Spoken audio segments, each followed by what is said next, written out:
Breaking news తెలంగాణలో నేటి నుంచి కొత్త రెవెన్యూ చట్టం అమల్లోకి రానుంది. ఆర్ఓఆర్ 2020 స్థానంలో ఆర్ఓఆర్ 2025 భూభారతి చట్టాన్ని గ్రామ స్థాయి నుంచి రాష్ట్ర స్థాయి వరకు అమల్లోకి తీసుకురానున్నారు. దీంతో పాటు ధరణి స్థానంలో భూభారతి పోర్టల్ సైతం అందుబాటులోకి రానుంది. మొదట 3 మండలాల్లో పైలట్ ప్రాజెక్టుగా అమలు చేస్తారు. నేడు అంబేద్కర్ జయంతి సందర్భంగా హైదరాబాద్లోని శిల్పకళా వేదికగా సీఎం రేవంత్ రెడ్డి చేతుల మీదుగా కొత్త చట్టం పోర్టల్ను ఆవిష్కరించేందుకు రెవెన్యూ శాఖ ఏర్పాటు చేసింది.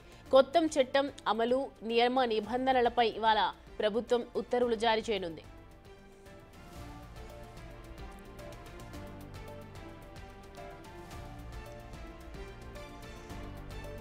గందరగోళానికి తావు లేకుండా వ్యవసాయ భూముల రిజిస్ట్రేషన్లు మ్యూటేషన్ల పోర్టల్ భూభారతిని ప్రభుత్వం అమల్లోకి తీసుకొస్తుంది. గతంలో ధరణిలో 33 మాడ్యూళ్లు ఉన్నాయి. రైతులు పోర్టల్లో దరఖాస్తు చేసే సమయంలో ఒకదానికి బదులు మరొక మాడ్యూల్ను ఎంపిక చేస్తే ఇబ్బందులు ఎదురయ్యేవి. ఇప్పుడు అలాంటి ఇబ్బందులు రాకుండా గందరగోళానికి ముగింపు పలికేలా కొత్త పోర్టల్లో మాడ్యూళ్ల సంఖ్యను కుదించారు.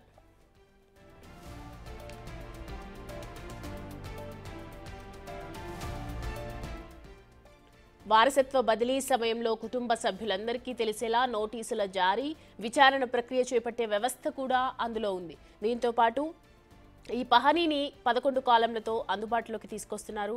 ధరణిలో కేవలం భూ యజమాని పేరుతో మాత్రమే పహనీ తీసుకొచ్చారు. దాని స్థానంలో యజమాని పేరు, భూ ఖాతా, సర్వే నంబరు, అనుభవదారు లేదా పట్టాదారు, ప్రభుత్వ భూమి లేదా పట్టా భూమి, వారసత్వంగా వచ్చిందా, కొనుగోలు ద్వారా వచ్చిందా తదితర వివరాలు తెలిపేలా పహనీ ఉండనుంది.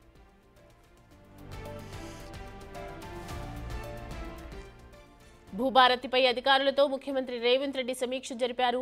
సామాన్య రైతుకు కూడా భూభారతి అర్థమయ్యేలా ఉండాలని అధికారులను ఆదేశించారు సీఎం. నిర్వహణ బాధ్యతలను మంచి సంస్థకు అప్పగించాలని, కనీసం 100 ఏళ్ల పాటు వెబ్సైట్ ఉంటుందన్నారు రేవంత్. భద్రతాపరమైన సమస్యలు రాకుండా చూడాలన్నారు ఆయన. అవగాహన సదస్సులు నిర్వహించాలని కలెక్టర్లకు సీఎం ఆదేశం జారీ చేశారు.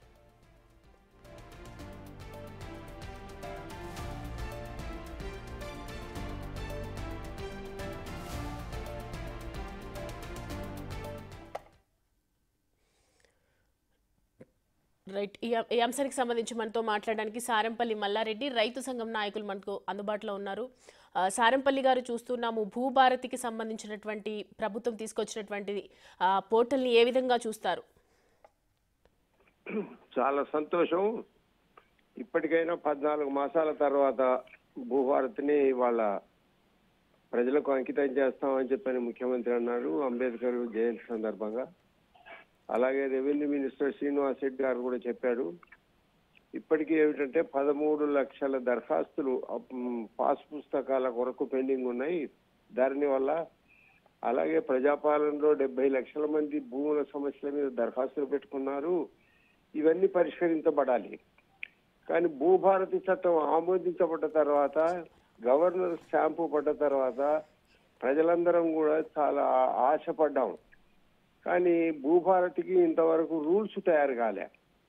అంటే చట్టానికి లా కమిషన్ వాళ్ళు రూల్స్ తయారు చేస్తారు. ఆ రూల్స్ ను కూడా దీంతో పాటు ప్రకటించాలి.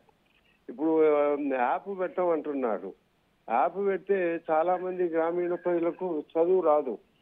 వాళ్ళు యాప్ ని ఎలా ఉపయోగించుకోవాలి, ఎలా యాప్ లో తమ సమస్యను పెట్టి పరిష్కరించుకోవాలో తెలియనటువంటి వాళ్ళు చాలా మంది ఉన్నారు.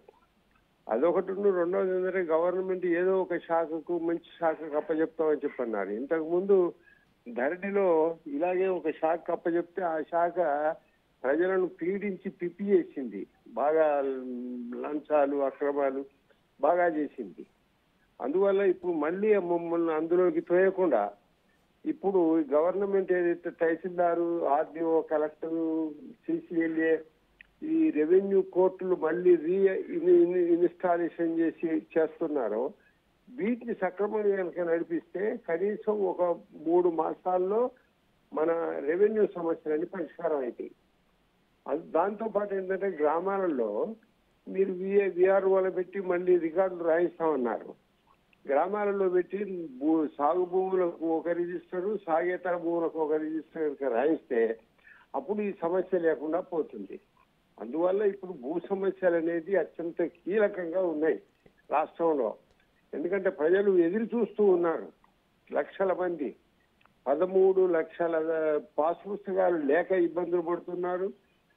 60-70 లక్షల ప్రజాపాలనలో దరఖాస్తులు పెట్టి వాళ్ళు తమ కేసుల పరిష్కారం కోసం పెండింగ్ లో ఉన్నారు. ఇంతకు ముందు డిజిటలైజేషన్ చేసిన తర్వాత పేరులో మల్లారెడ్డి బదులు ఎల్లారెడ్డి అని పడింది. ఆ మాను యాగా ఏదైతే మార్చారో యాను మళ్ళీ మాగా మార్చడానికి ఇన్నేళ్ళు పడుతుంది. అందుకోసం ఏంటంటే ఇది రెవెన్యూ డిపార్ట్మెంట్ లో కొంతమంది కావాలని చేసినప్పుడు గ్రామ కమిటీలు వేయడం ద్వారా కానీ మండల కమిటీలు వేయడం ద్వారా కానీ వీళ్ళ మీద ఒక చెకప్ అనేది ఒకటి పెడితే ఇది న్యాయంగా పరిష్కారం అవుతుంది. ఇవాళ మీరు ప్రజలకు అంకితం చేసిన ప్రజలు సంతోషిస్తున్నారు. కానీ త్వరగా పరిష్కారం కావాలి. ఇప్పటికే చాలా ఆలస్యమైపోయింది. ఒక రైతు భరోసా ఒకటి ఎగిరిపోయింది. ఇప్పుడు రెండో భరోసా రావాలి. మూడవది ఏమిటంటే వాళ్ళు ఆడపిల్లలకు భూములు ఇచ్చుకుంటోళ్ళు కానీ లేకపోతే అన్నదమ్ములు పంపిణీ చేయడం కానీ ఇవి జరగాలి. అందుకోసం భూమి ఉన్నప్పుడు దాని మీద హక్కు ఉండాలనేది ప్రజలు బాగా కోరుకుంటారు. కాబట్టి దీన్ని ఈ లోపాలన్నీ లేకుండా ఇది ఈరోజు శ్రీనివాస్ రెడ్డి గారు తీసుకోవాలి నిర్ణయం. ముఖ్యమంత్రి గారు ఫ్రీ హ్యాండ్ ఇచ్చాడు అందరికీ. ముఖ్యమంత్రి గారు ఫ్రీ హ్యాండ్ ఇచ్చిన తర్వాత కింద పనిచేసేటటువంటి వాళ్ళు ఎందుకు డిలే చేస్తున్నారో అర్థం కావడంలా. అసలు లా కమిషన్ ఎందుకు రూల్స్ తయారు చేయలేదు ఇంతవరకు?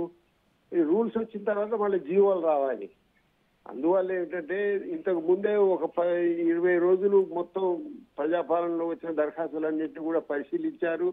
వాటికి ఒక కొలిక్కి తీసుకొచ్చారు. కానీ వాటిని అమల్లో ఇదేలా. అందువల్ల ఏమిటంటే వీలైనంత త్వరగా ఈ భూభారతిని అమల్లోకి తేవాలి.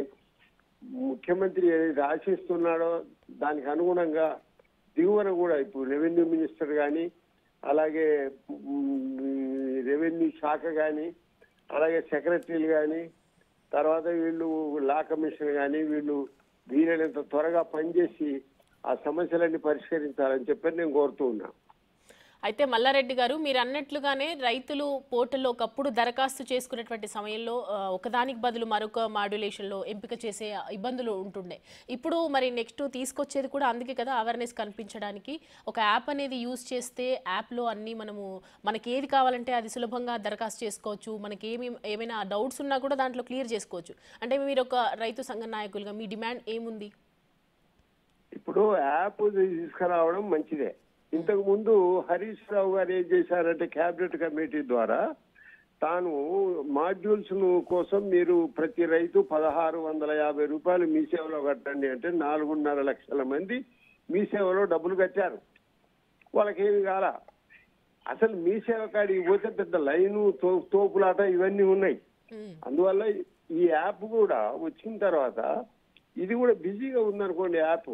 ఎందుకంటే చాలా మంది దాన్ని లాగిన్ చేసే వరకు యాప్ పని చేయవచ్చు చేయకపోవచ్చు. అందువల్ల ఏంటంటే ఇప్పుడు తహసీల్దార్లను మీరు అవకాశం కల్పిస్తున్నారు. ఆ తహసీల్దార్ దగ్గరికి పోవడం తేలిక. కాబట్టి ఆ యాప్ను తహసీల్దార్ కానీ ఆర్డీఓ దగ్గరికి కూడా ఎవరు పోడు, అసలు తహసీల్దార్ దగ్గరికి వెళ్తారు. కాబట్టి తహసీల్దార్ దగ్గరనే యాప్ను ఆపరేషన్ చేసేటటువంటి ఏర్పాటు ఒకటి చేయాలి. తర్వాత అక్కడ చదువు రానటువంటి వాళ్ళకు కూడా ఏంటంటే ఈ యాప్ గురించి తర్వాత దీని ఇంప్లిమెంటేషన్ గురించి తహసీల్ కార్యాలయంలోనే ఒక వ్యక్తిని ఏర్పాటు చేస్తే బాగుంటుంది. ఎందుకంటే మనం ఏదో యాప్లు పెట్టి చేసే అంత తెలివితేటలు లేవండి. ఇప్పటికీ గ్రామీణ ప్రాంతాలలో 50% మందికి చదువు రాదు. అందులో మహిళలు ఎవరైతే ఉన్నారో వాళ్ళ భూములు కర్మందాలుగా వాళ్ళ పేరు మీద పట్టా ఉంటే ఆ భూములు ఎలా మళ్ళీ ట్రాన్స్ఫర్ చేయించుకోవాలి అని చెప్పి తెలియదు. ఇప్పుడు 23 సెక్షన్లతో భూభారత్ తెచ్చారు. చాలా సంతోషం, అందరం ఆనందించాం. గత ధరణి కన్నా 100 బాళ్ళు బెటర్ అని. కొన్ని లోపాలు ఉండొచ్చు ఇందులో కూడా, అది పోను సరి చేసుకుంటారు. కానీ ఈ లోకల్ గా ఏదైతే రెవెన్యూ కోర్టులు ఏర్పాటు చేస్తామన్నారో అది ఏర్పాటు చేయాలి. కానీ ఇక్కడ ఏమిటంటే ప్రధానంగా ఏదో ఒక మేము సంస్థకి ఇస్తామంటున్నారు. ఇంతకు ముందు ముఖ్యమంత్రి గారే శాసనసభలో చెప్పాడు, ధరణి వాళ్ళు ఒక సంస్థకి ఇచ్చారు, 1,000 కోట్ల రూపాయలు నష్టపరిచారు అని చెప్పారు. మరి ఇప్పుడు వీళ్ళు ఇచ్చే సంస్థ ఎలా ఉంటుందో మనకు తెలియదు ఓకే కాబట్టి అండి. తహసీల్దార్ ఆఫీసులోనే యాప్ను ఇంప్లిమెంట్ చేసేటటువంటి ఒక యంత్రాంగాన్ని ఏర్పాటు చేసి ఈ తహసీల్దార్ లెవెల్లో కనుక పరిష్కారం చేస్తే త్వరగా పరిష్కారం అవుతాయని చెప్పి అనేది నా అభిప్రాయం. రైట్ అండి, థ్యాంక్ యూ అండి, థ్యాంక్ యూ మల్లారెడ్డి గారు.